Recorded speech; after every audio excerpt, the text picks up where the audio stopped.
One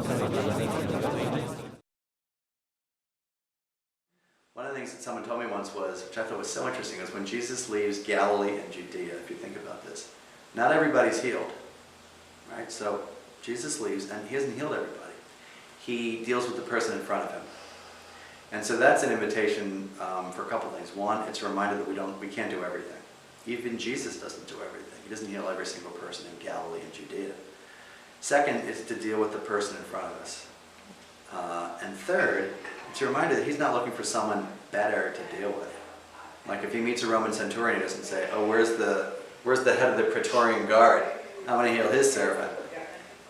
You know, and in fact, it's the opposite for Jesus. He's going to the people who other people don't want to be with. People on the margins, lepers, prostitutes, tax collectors. So if Jesus were at a party, he'd go to the person who was in the corner, standing by themselves, you know, being lonely. That's what we're called to do. I'll tell you two insights. One was my spiritual director now likes to say there's good news and there's better news. The good news is there is a Messiah. The better news is it's not you.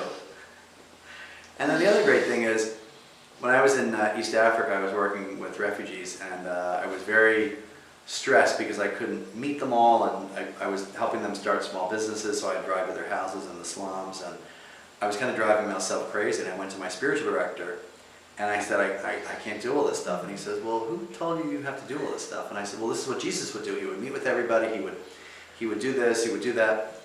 And he said to me, well, two things. First of all, he didn't do everything. He didn't heal everybody and go to everyone's house. I said, oh, that's interesting. And he said, and second of all, you're not Jesus. Turns out. Right, turns out. So it's very freeing. Yes. And when you realize you can't do everything, you're not supposed to be doing everything, and actually you'll do harm to yourself if you try to do everything, you can set it all aside, and then frankly you can do more because God's able to work with you because you're more relaxed and you're just more free, and that's how God works. Someone said, how long should I pray? And Francis de Sales said, well, a half an hour a day. If you're busy, an hour.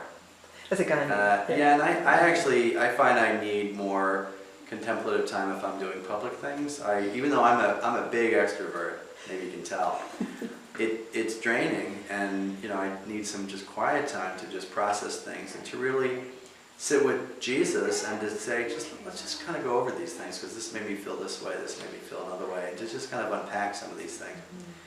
Because if you're going a mile a minute and you're all public, or you're on social media all the time, again, you have to disconnect to connect. So yeah, and I just, also physically, I just need some quiet.